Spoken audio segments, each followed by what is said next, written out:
Well, hi folks, welcome to week number 23 on our Chronological Bible-in-a-Year reading challenge. And if you've been asking the Lord for wisdom lately, then this is the week for you. We're going to be reading through the Book of Proverbs, the first 24 chapters. You're going to be a lot wiser after this week. Until then, sit back, relax, and enjoy today's tutorial.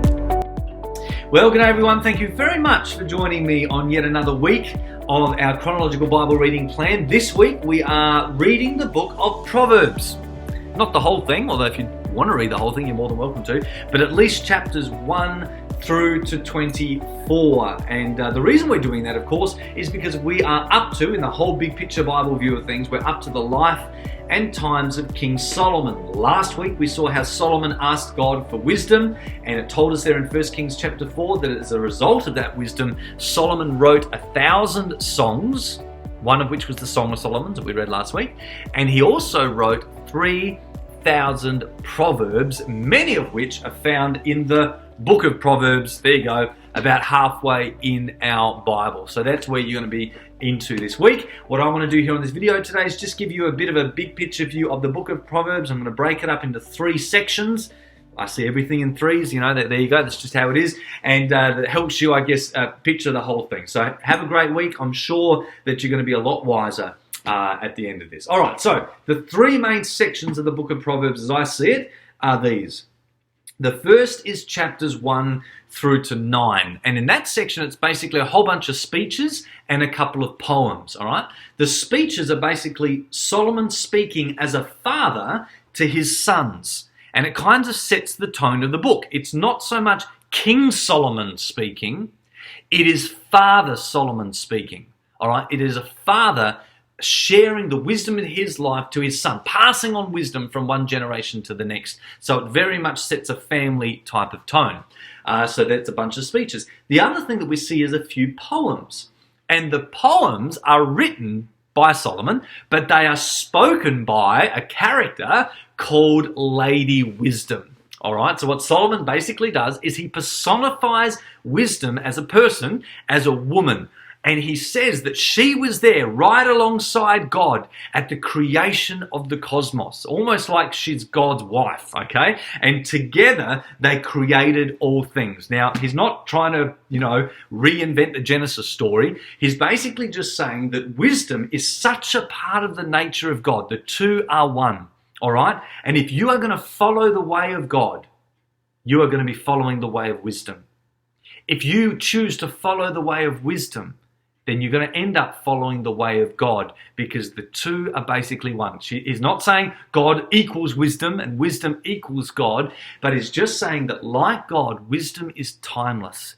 And everything she says is timeless and eternal, which is why he can pass his wisdom on to the next generation. All right, so you're going to see that play out in that opening section. The second section of the Book of Proverbs is from chapters 10 through to, chapter 29, all right? And that's the bulk of the book. It is basically hundreds and hundreds and hundreds of wise sayings, basically classic one-liners, okay? Some of them, as I said, are written by Solomon, and others are written or originated from other people. He's just borrowed from different sources and collated them all together. So basically when you see a proverb, what they are is it's a very simple saying that's simple so it can be retold or recalled in a moment's notice, that basically operate as a general rule for life, all right? Proverbs don't necessarily answer or apply to every intricate detail of the complexity of life, but they are basically supposed to be approached as general rules. These things generally will work for you if you put them into practice to have a more successful and better outcomes in your life. So that's how you're basically meant to approach Proverbs. And one of the ways that it keeps things simple is by using the power of contrast. So what you're going to see a lot of is the Proverbs contrasting good and evil, or the righteous and the wicked, or the proud and the humble, or the prudent and the lazy. There's a lot of that contrast that takes place in the Proverbs, which are supposed to, again, be simple and help you remember them. So that's chapters 10 through to 29, hundreds of Proverbs. I'm going to suggest to you this week that you read those first chapters, 1 to 9, in one sitting. and then space out the rest of the Proverbs over your week, all right? But please read chapter 1 to 9 in one sitting. I think you should be able to do that. It flows nicely. But chapters 10 through to 29 is just a whole bunch of those one-liner sayings, okay? The last section of the book is basically the last two chapters, chapter 30 and 31, which are essentially two final poems. All right, it's more than that really, but whatever. The first, in chapter 30, is written by a guy called Agur. I don't know how you meant to pronounce it. And we don't know anything about him. We don't know whether he's even a real-life character or whether he's a fictional character that Solomon's made up to tell the story. Okay, that is possible. We don't know that because I think the meaning of his name is actually collator. Okay, he's the one that's collated wisdom. I don't know. We don't know. You can read up about that. But it's written by or from a guy called Agur. The last chapter, of course, of Proverbs is chapter 31. Most of you would know that. It's a bit of a classic, okay? Because by and large, it tells the story of the wife of noble character. But chapter 31 is written or comes from a guy called King Lemuel, which again, we don't know anything about. We don't know whether he's a real life character or whether he is a fictional character, again, that Solomon made up. We don't even know. One theory is that King Lemuel is actually a nickname for Solomon himself. Maybe that was a name that his mum gave him, like a mother-son type of name. It was like just an in-house joke, an in-house name that they had. And so he was writing from that persona. We really don't know.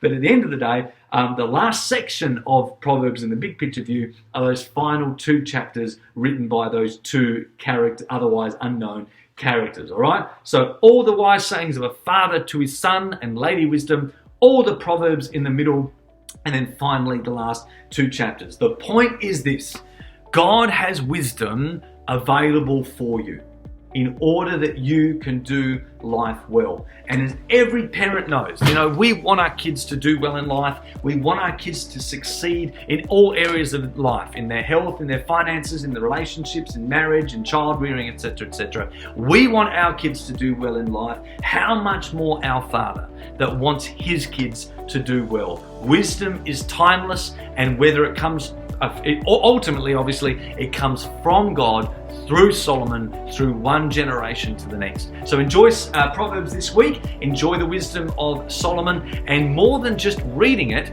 find nuggets of truth that you can put into practice this week. Okay, remember, read, reflect, and respond as you go. Bless you guys. Look at that 7-minute video. That's like a first. Well done. Have a great week of readings, and I'll see you next week. Bye.